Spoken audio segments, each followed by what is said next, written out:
Kiai Haji Lutfi falyatafaddal mazkura. Sallu ala Nabi Muhammad. Sallallahu alaihi wasallam. Assalamualaikum warahmatullahi wabarakatuh. Bismillahirrahmanirrahim. Alhamdulillahirabbil alamin.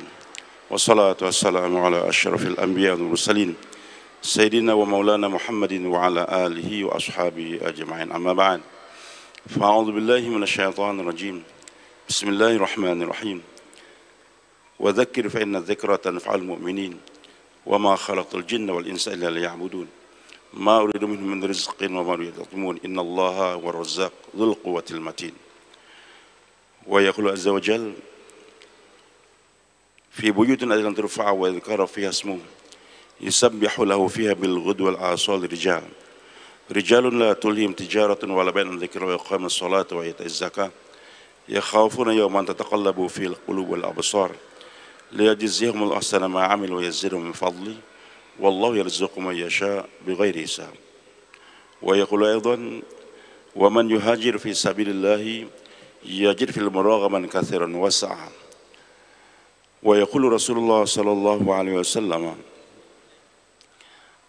tuba liman aktsarul jihad fi liman aktsar tuba liman aktsara min dzikrillah fa inna bi kulli kalimatin 70 alf hasanah. Tuba liman aktsara fil jihad fi sabil min dzikrillah fa inna lahu bi kulli kalimatin 70 alf hasanah wa kullu hasanatin asyatu adhaf wa ma indallahi minal mazid. Qalu an-nafaqatu ya Rasulullah, qala an-nafaqatu ala qadri dzalika aw kama qala an-nabi sallallahu alaihi wasallam. Para ulama, hadirin jamaah hadirin yang dimuliakan oleh Allah Subhanahu wa taala. Lagi-lagi kita bersyukur pada Allah khususnya pada siang hari ini Allah mudahkan kita untuk mengerjakan salat zuhur berjamaah. Hadirin yang dimuliakan Allah, ada dua perkara yang perlu kita pahami dalam kehidupan. Yang pertama, keperluan hidup, daruriyatul haya, necessity of life. Yang kedua, tujuan hidup, maqsadul haya, the purpose of life. Keperluan hidup adalah untuk menopang tujuan. Jangan sampai keperluan justru menghalang dari tujuan. Dalam Al-Quran Allah berjanji, kalau kita betul-betul ada perhatian kepada keperluan, kepada tujuan hidup kita, maka Allah telah memberikan garansi, memberikan jaminan pasti keperluan hidup kita akan dimudahkan oleh Allah Subhanahu wa taala. Bapak-bapak yang Allah, keperluan hidup kita manusia ini ada 5. Pertama, makan dan minum. Yang kedua, pakaian. Yang ketiga, rumah tempat tinggal. Baik kita membeli sewa, kontrak dan lain sebagainya. Yang penting kita ada tempat tinggal. Dan ini keperluan kita. Kemudian yang keempat, kendaraan. Baik itu mobil, pesawat, kapal dan sebagainya untuk mempercepat perjalanan kita dari satu tempat ke tempat yang lain. Dan yang terakhir merupakan keperluan kita juga sebagai manusia adalah perkawinan ataupun pernikahan untuk berlanjut generasi. Hadirin subhanahu wa ta'ala, ini keperluan 5 ini. Baik muslim ataupun non muslim sama keperluannya dalam 5 perkara tadi. Kita sebagai muslim makan dan minum, orang kafir juga demikian. Begitu pula kita perlu pakaian, mereka juga berpakaian. Rumah juga mereka juga punya rumah, kendaraan juga mereka memerlukan. Begitu pula kita kawin, mereka juga melaksanakan perkawinan. Lantas bedanya kita dengan mereka apa? Bedanya hadirin dalam tujuan. Maka ada 2 nih. Yang pertama, bagaimana cara mengambil keperluan. Dan yang kedua, untuk apa saya ambil itu keperluan hidup tadi. Hadirin Allah Subhanahu wa taala, maka kita umat Nabi Muhammad SAW umatnya harus tampil beda. Silakan ambil itu keperluan hidup kita. Silakan makan, minum, berpakaian dan sebagainya. Tapi kita ambil itu semua mengikuti cara yang telah diajarkan oleh baginda Rasulullah sallallahu alaihi wasallam. Kita makan dan minum, mereka juga makan dan minum. Tapi beda antara makan kita dan minum kita. Nabi kita Muhammad SAW telah ajarkan bagaimana cara makan. Ya gulam, Samillah, kul mimma kul biyaminik, kul mimma yalik. Wahai anakku, baca bismillah ketika kamu makan. Makan dengan tangan kananmu dan makan apa yang di depan kamu. Ini kita cara makan, berbeda dengan orang kafir, bahkan berbeda dengan binatang yang makan tanpa tangan seringnya tersebut. Mereka tidak baca apa-apa. Hanya mungkin berikan isyarat saja dengan cara yang diajarkan oleh agama mereka, sedangkan kita betul-betul kita baca bismillah minimal. Kita makan dengan tangan kanan dan juga dengan makan apa yang di depan kita. Begitu pula hati Allah Subhanahu wa taala, kita berpakaian. Membedakan kita dengan mereka, Nabi ajarkan. Kalau kita pakai baju, celana, sendal dan sebagainya, kita mulai dengan tangan kanan. Begitu pula celana kita mulai dengan kaki kanan lebih dahulu, sendal juga demikian. Melepaskan sebaliknya. Rumah, kita masuk ke rumah, orang kafir masuk ke rumah, binatang juga masuk kandang juga. Bedanya antara kita dengan mereka apa? Nabi SAW telah ajarkan. Bagaimana kita cara masuk ke rumah, ucapkan salam, ucapkan selawat. Kita baca ayat kursi lebih bagus lagi sehingga iblis nggak bisa masuk bersama dengan kita. Keluar rumah juga ada lagi doa yang diajarkan oleh Rasulullah SAW. Allahumma nas'aluka khair maulad wa khair makhraj bismillahirrahmanirrahim kharajna. Begitu pula hadir naik kendaraan, orang kafir juga naik kendaraan. Nabi SAW ajarkan pada kita bagaimana cara naik kendaraan. Ketika kita naik, baca bismillah, alhamdulillah. Kemudian ketika bergerak, subhanalladzi sakharna hadza wa ma kunna lahu muqrinin wa inna ilaihi raji'un qalibun. Alhamdulillah 3 kali, Allahu akbar 3 kali. Kemudian sambil memandang ke langit kita baca Allahumma inna zalamtu nafsi zulman katsira faghfir li fa innahu la yaghfiru dzunuba illa anta. Tersenyum. Kenapa tersenyum? Karena Nabi SAW sabdakan Allah tersenyum melihat hamba yang mengakui tiada yang mengampunkan dosa kecuali Dia. Begitu pula kawin. Binatang juga kawin, maaf. Tapi kawin mereka ya seenaknya saja, maka dikatakan kumpul kebo. Orang kafir juga kawin, kita juga kawin, tapi beda. Bagaimana akad nikah kita melalui yang diajarkan oleh Nabi kita Muhammad SAW. Beliau katakan, a'linu hadan nikah. Elankan itu pernikahan, jangan sembunyi-sembunyi. Waj'al fil masajid, dan jadikan akad nikah kita di masjid. Tapi beda antara di masjid dengan di gereja, Pak, maaf. Kita sering mengikuti cara kehidupan mereka. Kita adakan akad nikah di masjid, tapi seperti di gereja. Kita hadirkan mempelai perempuan di masjid juga. Kita hadirkan bakal di depan penghulu. Tidak. Itu cara mereka di gereja, Nasrani. Muslim tidak. Istri di rumah. Yang dihadirkan adalah laki-laki di hadapan halayak ramai. Itu akad nikah yang diajarkan oleh Nabi kita Muhammad SAW. Melampiaskan nafsu kita dengan cara Nabi kita Muhammad SAW. Hadir Al-Imam Ghazali rahimahullah katakan, al-ada, kebiasaan sehari-hari kita di makan, minum, berpakaian, kita naik kendaraan dan sebagainya. Kalau kita letakkan sunnah Nabi SAW dalam kehidupan, maka menjadi ibadah. Jadi yang namanya ibadah bukan sekedar sholat, puasa, haji dan sebagainya. Kehidupan sehari-hari, makan, minum, begitulah tidur kita, naik kendaraan, kawinnya kita semua jadi ibadah. Kapan? Kalau kita letakkan dalam setiap gerak kita kehidupan Nabi kita Muhammad SAW. Makan kita jadi ibadah ketika kita awali dengan bismillah, setelah dengan alhamdulillah. Tidur kita 6 jam lebih kurang 1 hari 1 malam. Maka kita awali dengan kita berwudu lebih dahulu, kita baca doa yang diajarkan oleh Rasulullah SAW. Saya tidak jelaskan dengan detail di sini. Maka 6 jam tidur kita dicatat sebagai hamba yang beribadah oleh Allah Subhanahu wa taala. Salman Al-Farisi radhiyallahu an, orang kafir ingin menghina beliau. Beliau katakan dalam tafsir Abu Daud, "Ya Salman, inna nabiyakum sallallahu alaihi wasallam 'allamakum kulla syahratil qira'ah." Wa Salman, aneh kau punya nabi ini. Masa mengajarkan segala sesuatu sampai cara buang air besar, cara cebok. Ini orang kafir seakan-akan menganggap rendah. Nabi yang dapat wahyu dari langit, masa mengajarkan cara buang air? Pekerjaan yang di WC diajarkan. Salman radhiyallahu anhu tidak merasa terhina, bahkan beliau bangga. Beliau katakan, "Na'am, 'allamana Rasulullah SAW kulla syai'in hatta al-qira'ah." Betul, Nabi kami Muhammad SAW mengajarkan segala sesuatu. Sampai cara buang air besar diajarkan, jangan menghadap kiblat, jangan melangi kiblat. Itu diantaranya. Termasuk kita masuk sendal, masuk WC pakai sendal, diajarkan oleh Nabi SAW. Jadi Islam mengajarkan kehidupan di Baitullah sana bagaimana cara tawaf, bahkan di Baitul Khala bagaimana cara masuk WC juga diajarkan. Sebagaimana tawaf itu adalah ibadah, kita masuk WC dengan kaki kiri lebih dahulu, keluar dengan kaki kanan, baca doa, itu juga ibadah.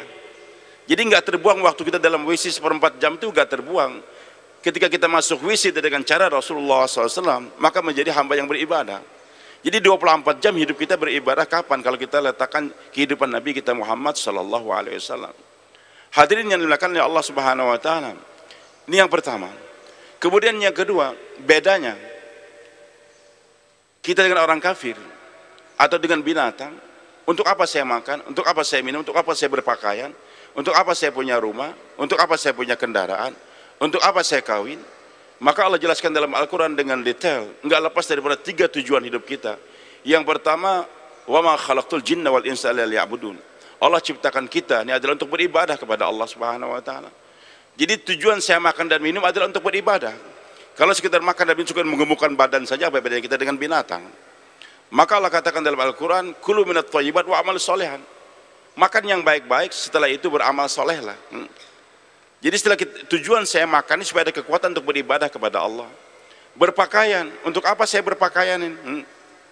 Kalau burung merak dia berpakaian cuma untuk menampakkan kegagahan dia saja. Kalau hanya untuk kesombongan, sama dengan mereka orang kafir. Tapi Allah katakan dalam Al-Quran, tujuan saya punya pakaian apa? Khudhu zinatakum inda kulli masjidin. Ambil pakaian kamu yang terbagus setiap kamu akan sholat.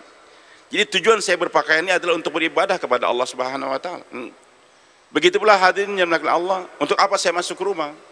Nabi telah jelaskan rumah yang dibacakan Al-Quran di dalamnya bercahaya, dipandang oleh masyarakat di langit sebagaimana bercahaya bintang-bintang dipandang oleh masyarakat di bumi. Jadi tujuan saya punya rumah tadi untuk beribadah kepada Allah Subhanahu Wa Taala.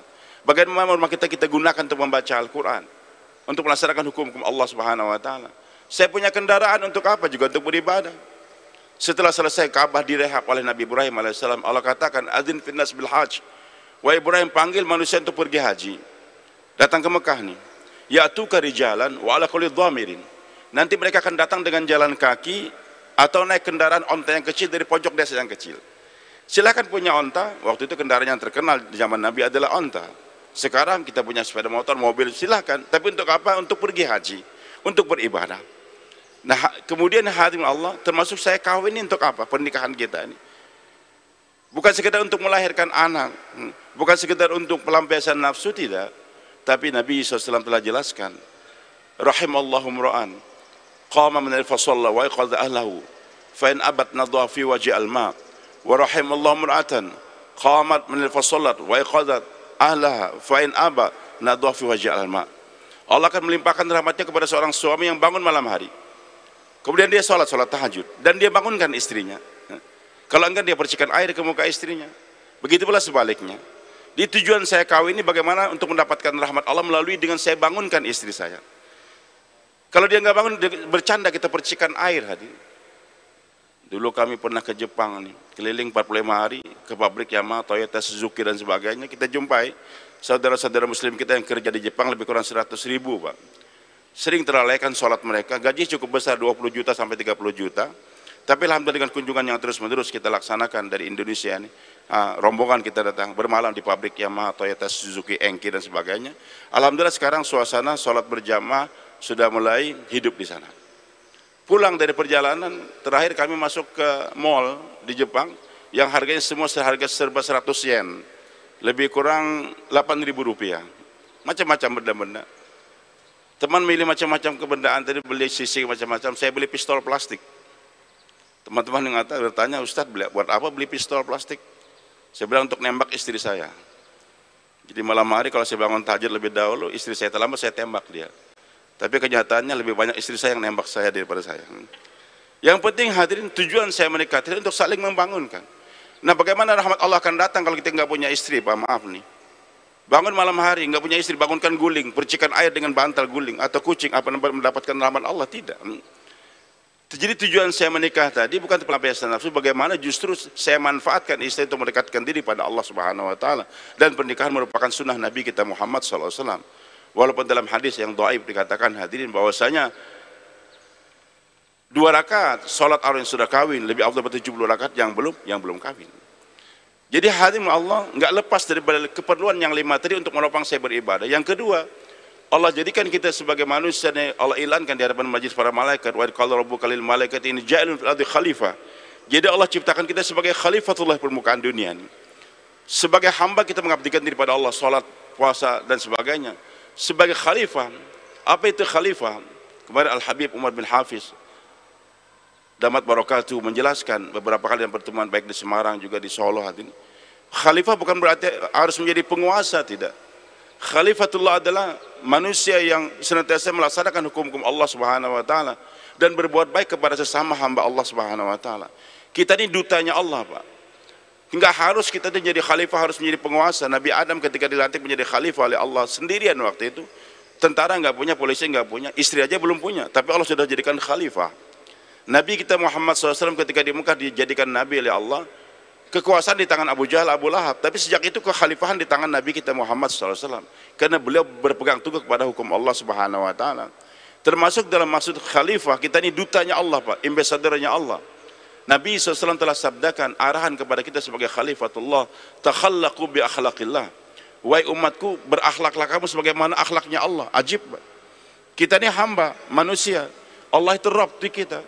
Tapi dalam kehidupan sehari-hari kita harus sadar, saya ini khalifatullah, dutanya Allah yang Allah hantar. Bagaimana saya ini mampu untuk mewakili Allah dalam menampakkan sifat-sifat jamalnya Allah Subhanahu wa taala.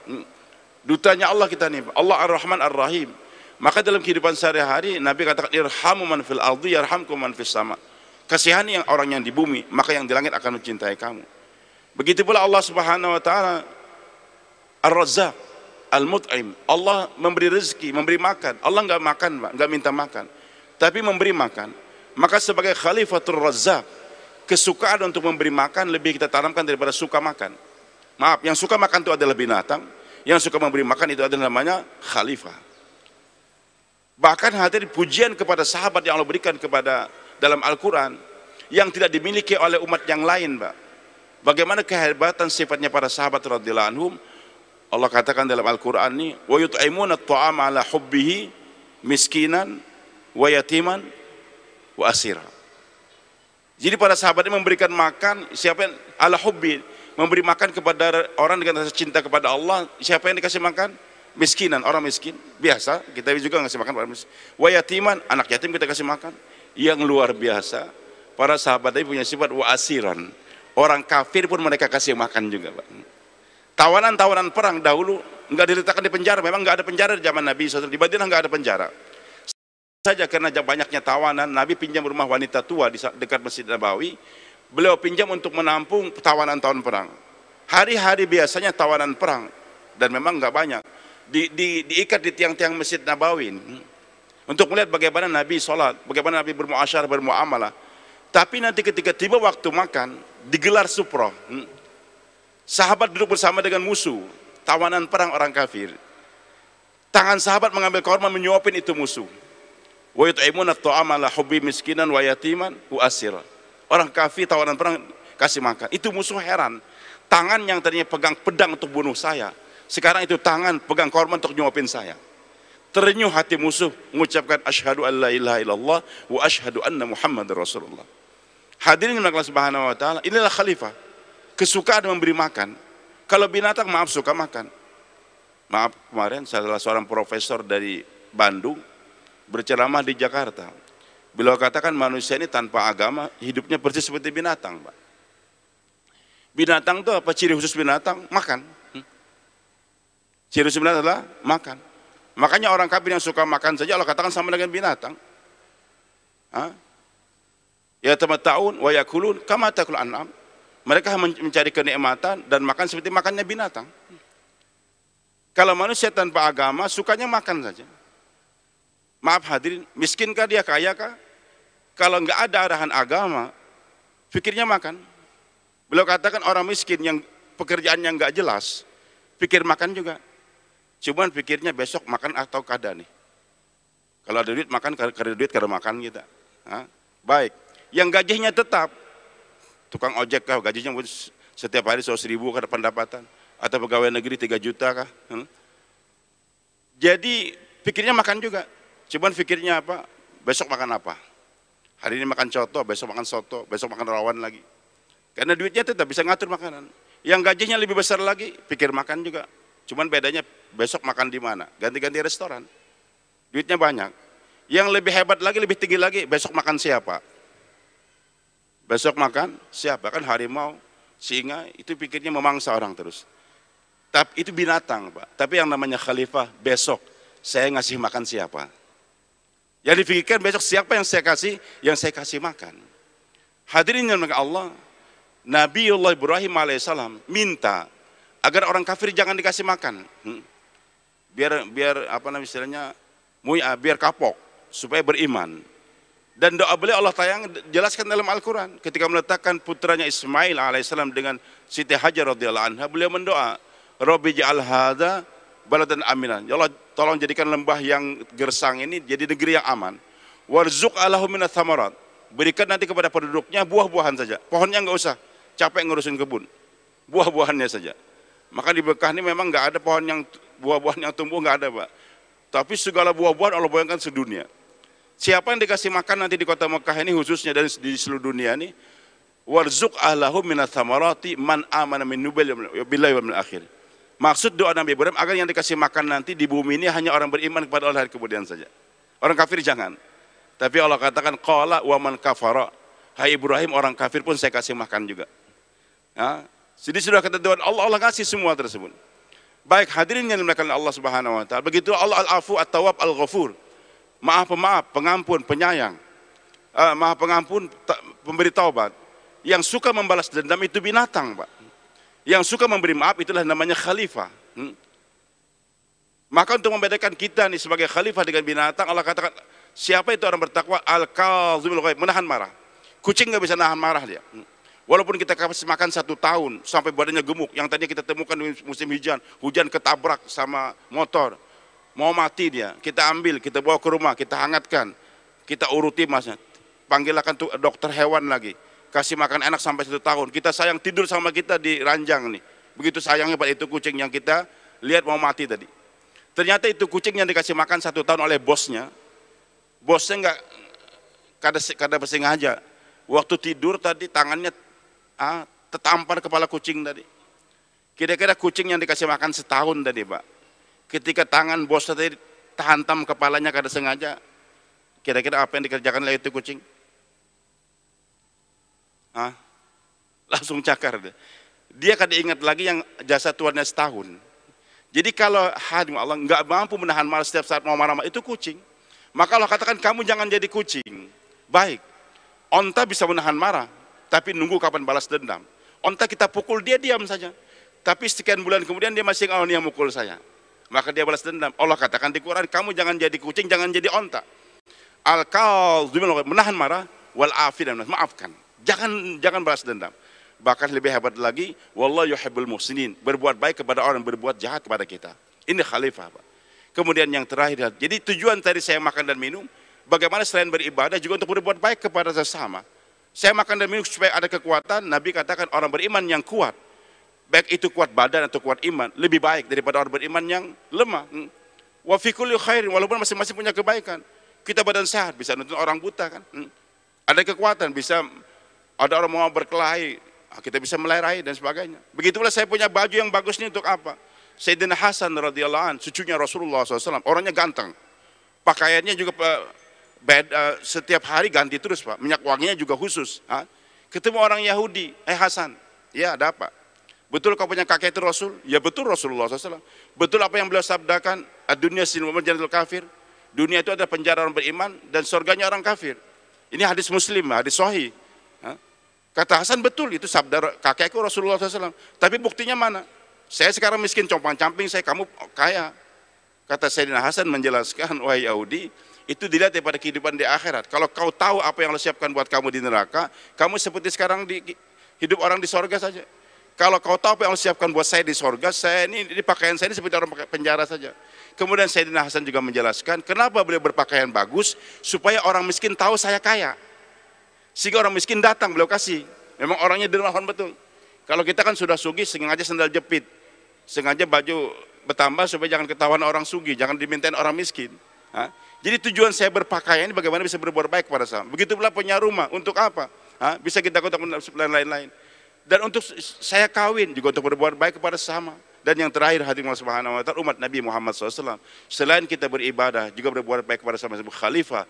Allah firmankan dalam Al-Quran, Al-Imam Asy-Syafi'i rahmatullah katakan dalam tafsir Asy-Syafi'i ini, kalau sekiranya Al-Quran tidak turun untuk umat Nabi Muhammad kecuali satu surah, suratul Asr, pendek, cuma 3 ayat, beliau berani berujar, kalau Al-Quran tidak turun kepada umat Nabi Muhammad SAW, hanya satu surah yang pendek sudah cukup, kata beliau.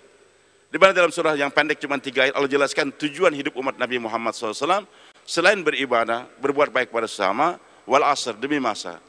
Kapan saja. Innal insan, setiap manusia, laki-laki kah, wanita kah, tentara kah, polisi kah, kiai atau santri, mahasiswa ataupun dosen, yang namanya manusia dari umat Nabi Muhammad SAW, la fi khusr. Semua kita ini rugi, Pak. Siapa yang enggak rugi? Illal ladzina amanu wa amilus shalihat. Beribadah, beramal saleh, baik itu salat, puasa, zakat, haji dan juga berbuat baik pada sesama. Tapi yang kedua ada tugas kita yang lain, wa tawassaw bil haq. Iman itu hak, salat itu hak, puasa itu hak, zakat itu hak, semua hak. Bukan hanya untuk kita tapi kita jajakan, kita promosikan, sampaikan kepada orang lain, tapi dengan wa tawassaw, dengan penuh kelembutan, dengan kasih sayang. Biasanya wasiat ini disampaikan oleh orang tua kepada anaknya ketika akan meninggal dunia. Nah, nanti kalau bapakmu meninggal, tolong adikmu yang masih mondok itu di Pasuruan atau di Jawa atau di Yaman, sempurnakan pembiayaan dia, bantu dia nak. Ini wasiat.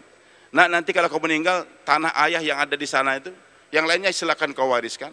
Tapi yang ada di sana sekian hektar, tolong kasihkan buat masjid atau buat yatim piatu. Berwasiat, maksudnya menyampaikan sesuatu dengan kelembutan. Begitu agama disampaikan bukan dengan kekasaran, tapi dengan penuh kelembutan. Tapi bagaimanapun lembutnya kita mendakwakan agama, pasti ada tantangan. Hah? Jadi nggak ada dakwah tanpa tantangan. Dulu kami ketika di Gontor dulu, selesai ketika pelepasan Kiai Jarkasi almarhum, beliau katakan kalau anak-anakku ingin menjadi orang yang disenangi oleh masyarakat, jadi pelawak. Jadi kalau kita ini Pak, ingin disenangi oleh masyarakat jadi apa? Jadi pelawak kan disenangi. Tapi kalau ingin jadi dai, tentu ada tantangan. Maka bagaimanapun lembutnya orang, nggak ada yang lebih lembut daripada Nabi SAW, tapi ada tantangan.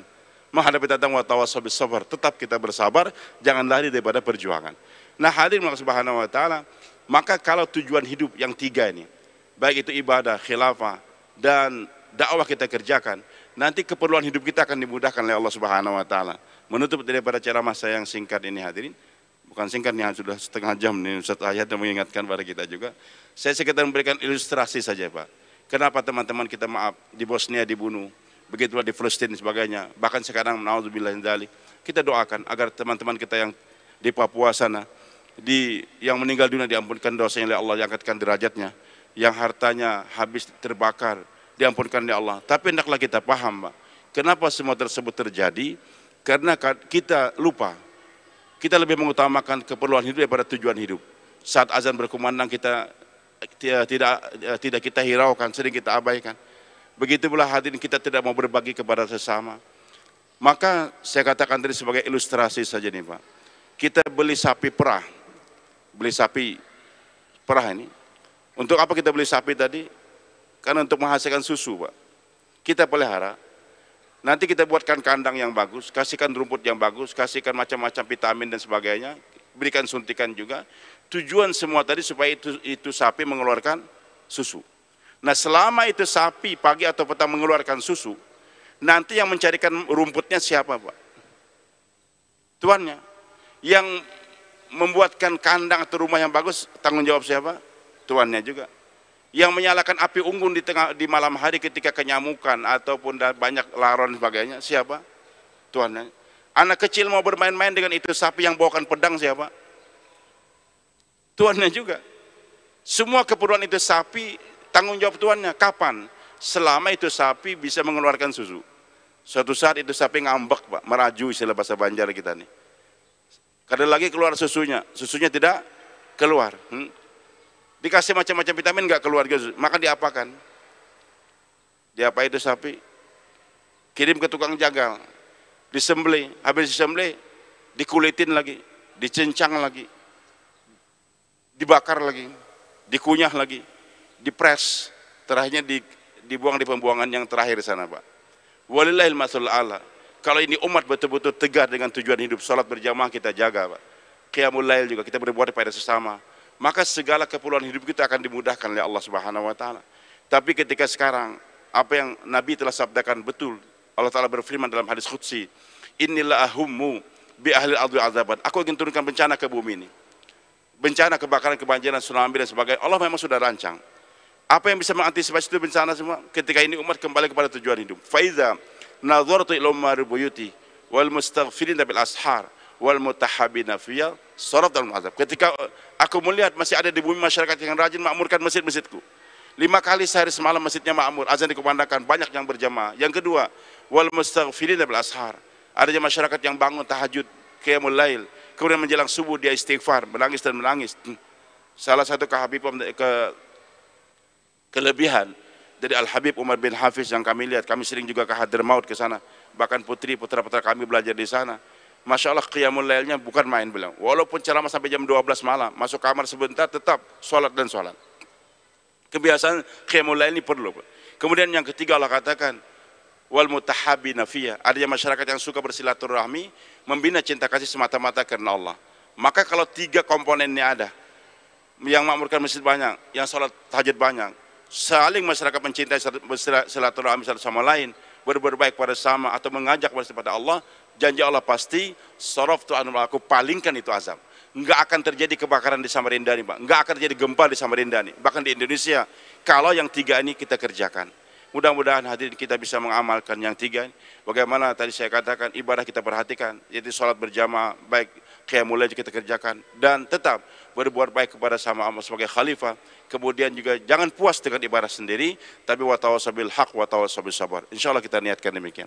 Ada baiknya daripada Allah, salah daripada saya sendiri mohon dimaafkan. Kami kunjungan singkat Pak dari Balikpapan dengan teman-teman ini, dan kami membawa istri-istri kami, jadi ada 8 pasang di belakang kantor DPR saya bermalam selama 3 hari sambil berkunjung pada saudara-saudara kita sampai besok pagi.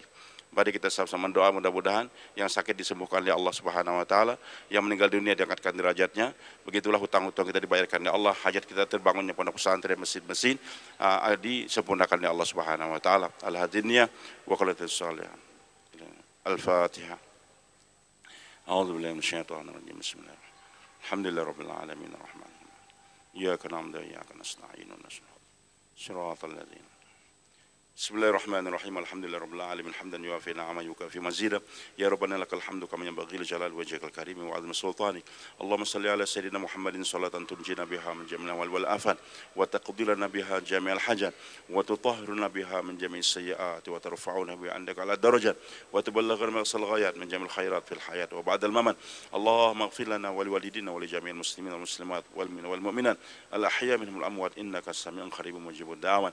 Allahumma shfi mardana warham mautana waqdi anna dujinana. Allahumma hdina wahdina waj'alna sawaban man ihtada. Allahumma inna nas'aluka salamatan fid din wa afiyatan fil jasad wa ziyadatan fil ilmi wa barakatan fil rizq wa tawbatan qabla al maut wa rahmatan 'inda al maut wa maghfiratan ba'da al maut hawinan fi sakaratil maut wan najat wal 'afwa 'inda al hisab. Allahumma inna na'udzubika min jahdil bala wa darqis syaqa wa su'il qada wa syama'atil 'ada. Allahumma dfa 'anna al bala wal waba wal ghala wal fitan wal mihan ma dhahara min wa batan min bal khas amatan bi rahmatika ya arhamar rahimin. Rabbana atina fid dunya hasanah wa fil akhirati hasanah wa qina adzabannar. Wa sallallahu ala sayyidina Muhammad wa ala alihi wasallam walhamdulillahirabbil alamin. Assalamualaikum warahmatullahi wabarakatuh. Salam. Ya Nabi salam alaika, ya Rasul salam alaika, ya Habib salam alaika. Salawatullah alaika Allah ya Nabi salam alaika ya Rasul.